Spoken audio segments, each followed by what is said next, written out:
I don't think that we have crossed any line to have cited the former president in contempt, di ba? I mean, at saka you do not do that unnecessarily kasi hindi ko sasabihin na guilty itong taong ito dahil nag-away kami sa control of a political party. Ang layo na nun eh. And I'm not that kind of a person. I want to be fair. Yung Quadcom na yan, why don't they just subpoena the former president and require his appearance before them? Ang dami rin nila kasing cheche boreche. What's up mga kababayan, News That Matters here. Dito sa video natin ngayon ay ating panoorin o pakinggan si Senator Coco Pimentel at Miss Karen Davila mga kababayan. Tila'y maraming hindi natuwang mga pinklawan at dilawan dito sa ginawang Senate hearing ni Senator Coco Pimentel na di umano tila'y pinapaboran ang mga Duterte itong si Tatay Digong sapagkat hindi di umano binabawalan sa puro pagmumura sa harap ng kamera. Kung kaya naman ang rebat niya dito sa mga bumabatikos oo, nagkamali siya ng konting paalala dito kay Tatay Digong, ngunit hindi may tatago na dahil sa di pagbawal nito kay Tatay Digong maraming revelasyon ang kanilang natanggap. Nawika niya ano naman kung nagmumura itong dating Pangulo kung nasasagot naman ng maayos ang mga katanungan. Na dapat nga matuwa pa di umano ang mga nakararami sapagkat maraming revelasyon na mula sa bibig ng isang magiting na Duterte na ang na-record sa harap ng kamera. Tama nga naman, Dagdag pa nito na wala naman siya magagawa dahil style na ni Tatay Digong o expression niya na ang PI kapag ito'y nagsasalita. Pero bagong lahat mga kababayan, huwag niyo po sana nakalimutan mag-like at subscribe para updated ka sa mga uploads ko araw-araw. At yun na nga mga kababayan, kahit na hindi na close itong si Senator Pimentel at si Tatay Digong, hindi niya hinayaan na may impluwensya siya ng sama ng loob. Kahit na may hidwa ang naganap noon sa pagitan nila. Na pinatunayan mo lamang, Senator Coco Pimentel, na just and fair ka lang pagdating sa paglitis dito sa isyong ito. At dagdag pa rito mga kababayan na binigyang diskusyon o logical ni Mayor Baste itong human rights na pinagtatanggol ni Senator Risa Hontiveros. Nawika nga niya mas importante pa ang human rights ng mga kriminal kaysa sa proteksyon at kapayapaan ng bawat sambayan ng Pilipino. Aba, totoo nga naman, mag-isip-isip ka doon, Senator Risa Hontiveros. Kung kaya naman, hindi ko na patatagalin pa, ito na ang buong video. Conducted yourself when, let's face it, you and other colleagues don't criticize the lower house, or now they conduct their own hearings? Ako nga, actually, I have refrained from commenting on how Quadcom conducts its hearings. Pero siguro, I will just allow that as a constituent abante. Siguro ganun na lang. I will just accept his criticism because he is also my constituent. Diba, national yung constituency namin So, he is my constituent, our constituent. So, he has the right to criticize us. Pero ganito na lang kasi, yung Quadcom na yan, why don't they just subpoena the former president and require his appearance before them? Ang dami rin nila kasing cheche boreche na invite, not invite, invite, not invite. Subpoena nyo na lang. And then pag nandiyan na sa harap ninyo, then get the information that you want to get. And I hope that your proceedings will be more perfect than ours. Okay, so I want to ask you this. You have Representative Robert Ace Barbers now saying that Duterte didn't look like he was of frail health when he attended the Senate probe.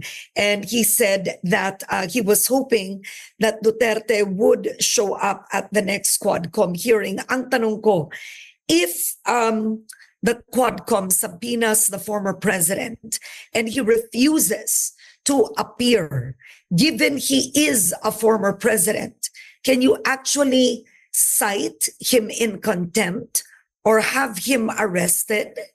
Is that allowed? House rules, can we ask them about their house rules? Okay.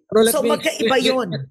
Let me explain the subcommittee's rule. Kasi I am not an ordinary committee, I'm just a subcommittee. Actually, the subcommittee has been deprived of the power to cite in contempt. Because that's the section 20 of our rule. So siguro doon lang yung mga tao na nakita nila na Naguguluhan. committee hearing ito sa Quadcom, ang bilis ng trigger happy sila ron sa pagdating sa contempt eh. Puno na yata ngayon detention center nila. Puno na. May overflow na sa Women's Correctional, sa Bilibid ba or what sa Quezon City Jail. Oh. Grabe, no? So meron silang power to cite in contempt and they've been freely been citing, generously been citing people in contempt. The regular committees ng Senate, meron din power to cite in contempt, but a subcommittee, wala. Okay. So do you think this is one of the reasons why you have critics saying Duterte called the shots? He took control of the Senate subcommittee. Do you think that was true? And do you think it's because it was a subcommittee? No, hindi naman. Even if I had the power to cite in contempt, the question is would I have exercised the power? I don't think that we have crossed any line to have cited the former president in contempt, di ba? I mean, at saka you do not do that unnecessarily kasi that's why it's a hearing before a legislative body. You know that there is some politics involved eh. Sometimes the person would want to be cited in contempt, hindi ba? So, ingat din tayo. We don't give in to the plan or to the desire of that person. So but at any rate, that subcommittee has no power to cite in contempt. The point is, okay, the plan was to end at 4 o'clock. We ended at around 7 o'clock. So we had three extra hours. Garma was not there.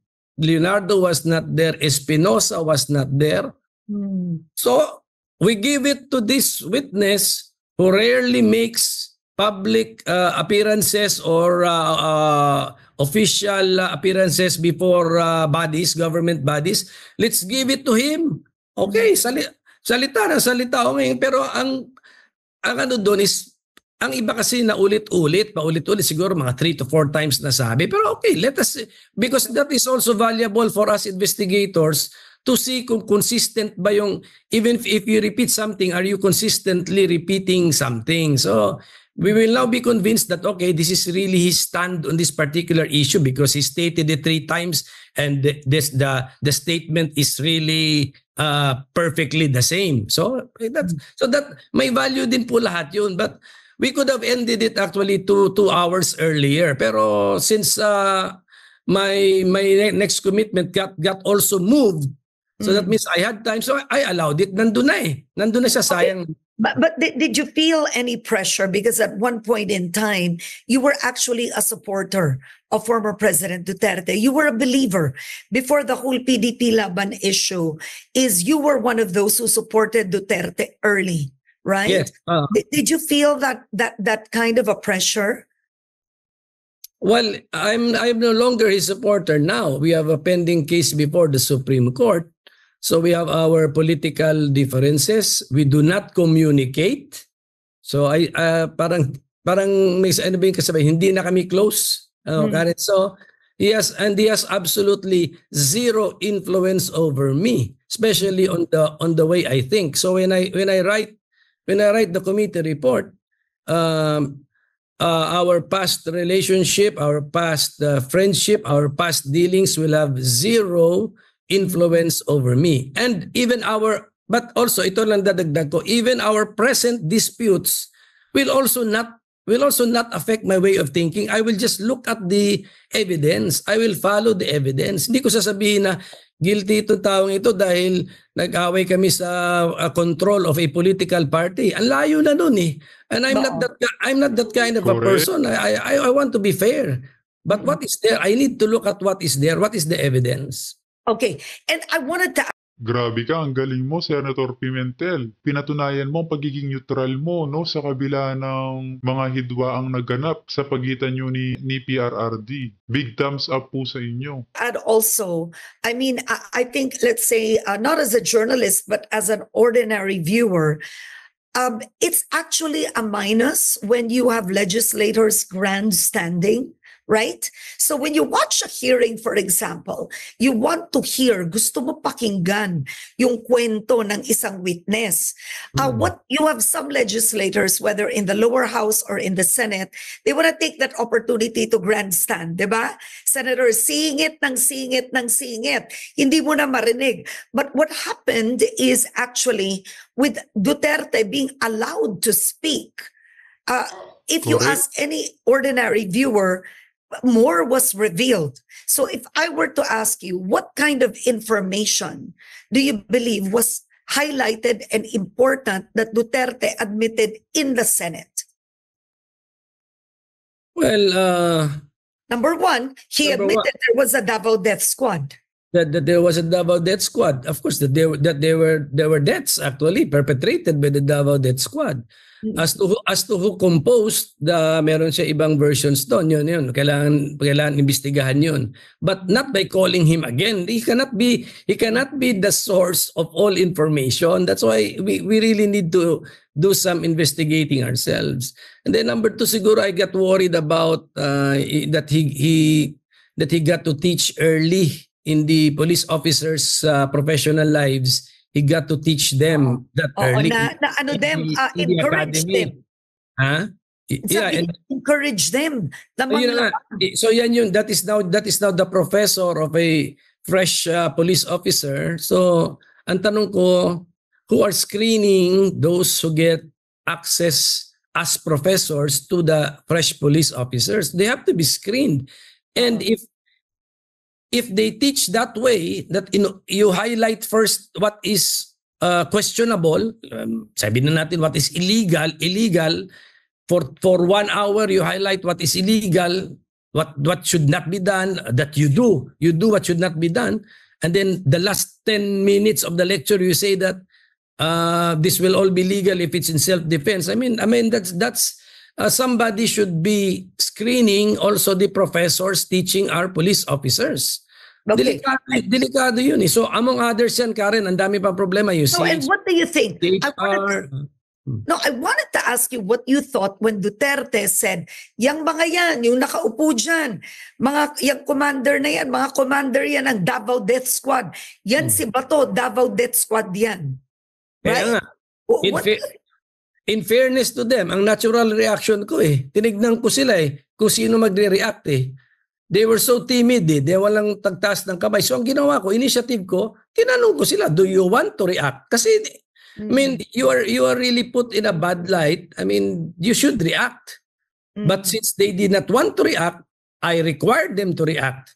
Yung iba, okay lang, parang binabrush aside lang nila. But look, si Catalino Cuy, when I gave him the chance, sabi niya, I'm glad I'm given this chance because it's not, I do not confirm that.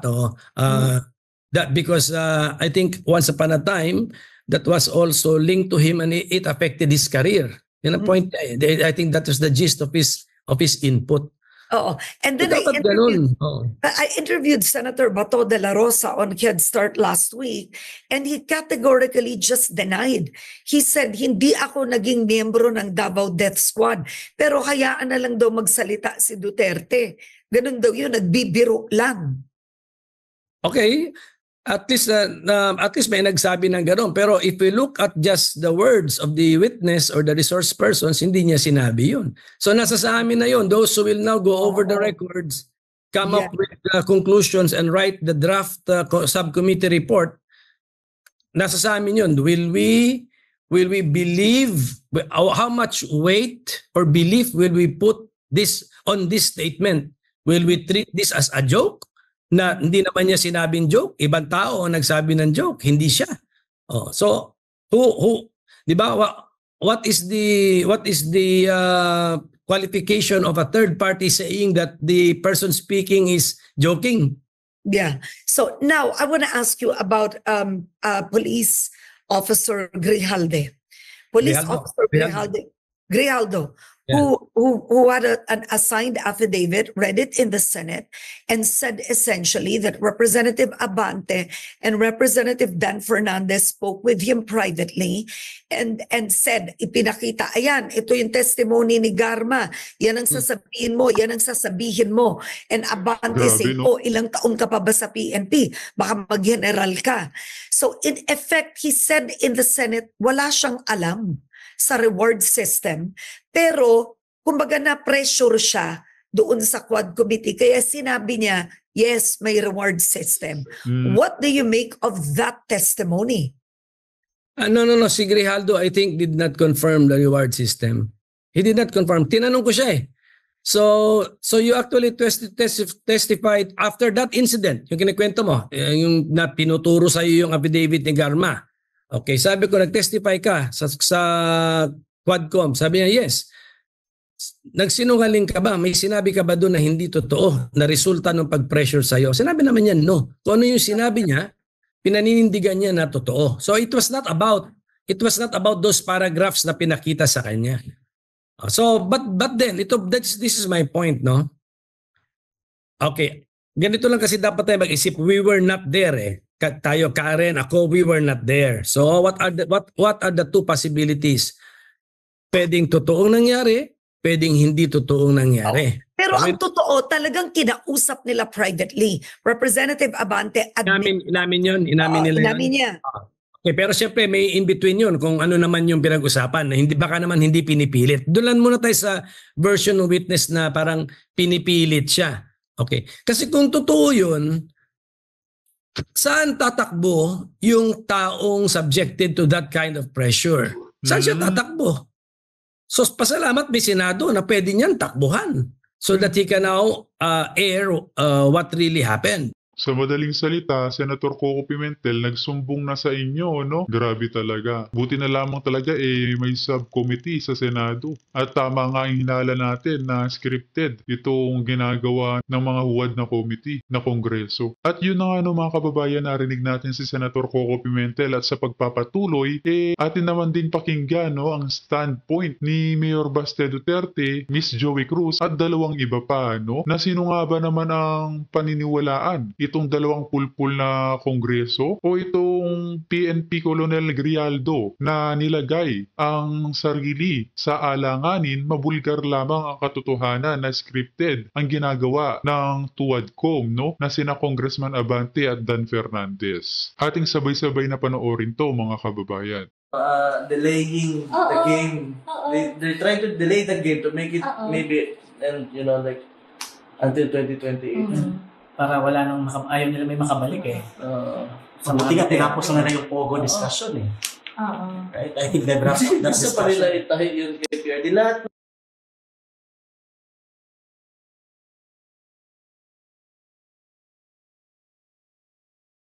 Hernandez at Abante na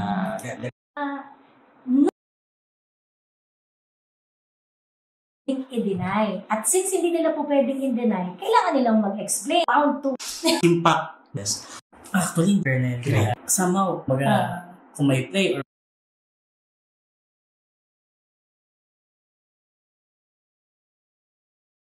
Life and limb situation na kailangan ng assistance ng legislature. Well, i-fix na project. double time ayuda. Kasi that's their only way to please people. Kasi pag hindi nila ginawa yun, wala. Welfare of the people. Anong makakatulong sa taong bayan? But this 19th Congress, wala silang honor. They just do whatever they want. And alam mo, ito nga yung kagalingan ni Tambaluslos eh. Napag-unite niya. Pero alam mo, ulupong eh. Pero alam mo, ba't ako masaya at the same time? Kasi talaga nakikita talaga ng mga tao ngayon kung anong mga klaseng tao yung nilalagay nila sa politika. True. Ito yung pinaka-oras talaga ng politika ng Pilipinas. Na ma-reflect at makita at tingnan anong ginagawa ng mga Naghuhubaran sila. Dan Fernandez yun, maganda ka naman eh. ganda ng buhok mo Saan ka nagpaayos? Papaayos din nata siya. Sobrang inappropriate.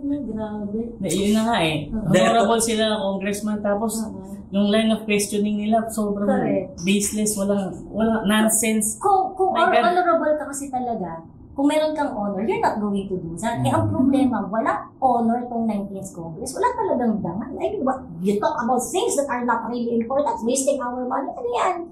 Diba? Liquidate yung MOOE yung Gusto talaga na ano eh. Diba? Yung leadership eh. Gawin Wala. mo. Wala talaga yung leadership eh. Hindi, kasi yun yung gusto ng leadership ng Congress. Diretso na natin sa Congress dahil nga, during the hearing also, Mayor, 2 members of the 19th Congress, lumabas yung pangalan, especially dun sa testimony ni Colonel Si Abante, tsaka si Ito si Congressman Benny Abante and Congressman Dan Fernandez. Allegedly, according to Colonel Grijaldo, tried to influence Grijaldo's statement during that one. So, but dininay naman ni Congressman Fernandez and Abante na their intentions and yan. But kayo ba, Joey Justice, Mayor, maniniwala ba kayo? Kanino ba kayo maniniwala? Ako? Yes, me. Tingin ko, maniniwala ako doon sa police kasi yung sinabi niya would do him more harm than good. So, ibig sabihin nun, kahit masasaktan siya or pangit yung kalalabasan ng sinabi niya lang talaga, probably kasi kailangan niya talagang sabihin and yun yung totoo. Kasi ito naman yung mga dalawang congressman, magde-deny, it will do them more good than harm. So, tingin ko, dinidefend nila yung sarili nila. Dinidepensahan nila yung sarili nila. Correct. So, kung yan lang yung, kasi kung yung sa police na sinabi versus nung sinabi ng mga congressman, mas maniniwala ako sa police kasi wala naman siya makukuha doon sa sinabi niya talaga. Tama. Do you agree, Joey? Yeah, definitely. Kasi 4 years pa yung natitira sa career ni Colonel Grijaldo. 4 years, meaning in 2028. And alam niya, hindi magiging happy yung administration sa sasabihin niya. Correct. At yung kanyang entire 4 years na natitira will be under the pleasure of the president ko. This government to masaya sila sa gagawin niya. But wala siyang pake. So, definitely, meron talagang bigat yung sinabi ni Colonel Grijaldo. Nung napanood ko yung hearing, nung inisip ko baka, it may be about he said, she said na storya. Kaso, kinonfirm nung dalawa. Actually, in-strengthen nila yung in-strengthen nila yung kwento ni Grijaldo. Inamin nila. And sinabi nila nakipagkita talaga sila. Sinabi nila nakipagkita talaga sila. Sinabi nila na kinausap nila si Garma. Mga gago na to, no? Sinabi nila na kinausap nila si Colonel Grijaldo dahil nakausap nila si Garma prior and they wanted to quote-unquote vet the statement of Garma. Tama, pinonfirm nila. Yeah, so ang tanong, why do you have to do that clandestinely? Bakit hindi mo, kasi there are so many ways to really, if they want to be transparent, kasi sa ni Colonel Grijaldo, sa affidavit niya, pinatawag siya in the middle of quad hearing, nilapitan siya ng security, dinala siya dun sa labas, pagkas pinapunta sila dun sa room, kung saan doon sila nag-meet nila, unang-una, kung gusto nila Dan Fernandez at ni Benny Abante na maging transparent, they could have requested during the proceeding na may we request that we are going to do an executive session with Mr. So it's on record that you are going to talk to him. Ganun, may minutes yun eh. Kailangan nandun siya dapat. And that could have saved them.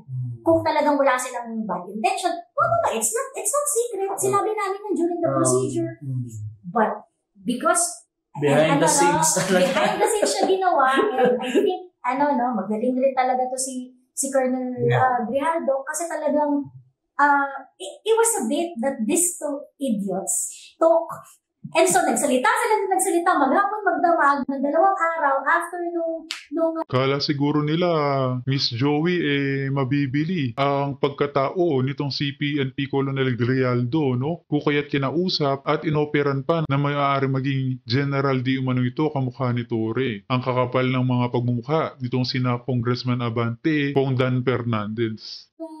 ginabas nila na repeating the same thing na, yes, kinausap namin siya dahil resulta yun, pakikipag-usap namin kay Garma, pagkatapos meron lang kami gustong i-verify doon, ganyan. And parang open the Pandora's box. Kasi kung ganun yung hindi yan pumili. Kasi dapat, ganito yan, una, in order to save yourself, dapat, tumunod kayo sa procedure. Dapat hindi yan secret. Bakit nga itatanong yung mga bagay na kailangan clandestine? Diba? Tapos pinatawag mo siya stealthily. Pinatawag mo sa security, pinalabas. Diba? Wala kang intention to make it If it is a vetting process, the inquiry is the vetting process. And it's supposed to be public. Ganun, kung kunwari gusto mo ipa-vet ang mga documents and whatnot, ang affidavit and you have a COMSEC who can do that. So, ang nangyari, dahil salita sila ng salita, dami-dami nilang mga explanation, binaon nitong ni Benny Abante at ni Dan Fernandez yung mga sarili nila doon sa mga sinabi nila na kinorroborate ang sinabi ni Colonel Grijaldo. I think, Joey, one of the headlines also of this congressman when that statement came out, napaka-detalyado kasi ng statement ni Colonel Grijaldo. Imagine, tumayo siya, pinatawag siya, the 2 police officers na na-meet niya pa sa labas. So, I don't think there was my way pa to deny it na. But it happened. It was a perfect date. Kasi hindi talaga nila po pwedeng i-deny. At since hindi nila po pwedeng i-deny, kailangan nilang mag-explain. At dahil nag-explain sila, at di sila nagsabi ng totoo, they are really bound to crumble. So, it was a great day. I think now, Mayor Justice and Joey, ang question ngayon talaga is, ang impact nitong scenario na to, the statement of Grijaldo and the reaction of Tom Abante and Fernandez on the ongoing Quadcom hearing. Justice, what do you think? Actually, hindi ko siya napanood. No? Pero, I admire si Colonel Grijaldo. Kasi father ko policeman din. So, somehow, katulad ng sabi ng tatay ko, alam niya pag nagsasalita ng totoo yung police. Kumbaga, kung may play or may So, nag-stick lang ako dun sa sinasabi ng tatay. So, dalawa kami nanonood parati ng ganyan. Short clip lang yun. Minsan nagkakaroon kami ng discussions. So, ako, yung sinabi ni Colonel Grijaldo, sobrang nag-redeem sa policeman. Since lately, sobrang parang nawawalan ng tiwala na naman. Correct. No? So, yung mga mamamayan sa policeman. So, saludo kay Colonel Grijaldo for doing what is right. At yun na nga mga kababayan, narinig natin itong mga nagbabagang balita sa oras na ito. As always mga kababayan, kita na lang ulit tayo sa ating next vlog. Huwag niyo po sana nakalimutan mag-like at subscribe para updated ka sa mga uploads ko araw-araw. Marami po salamat mga kababayan, ingat at God bless.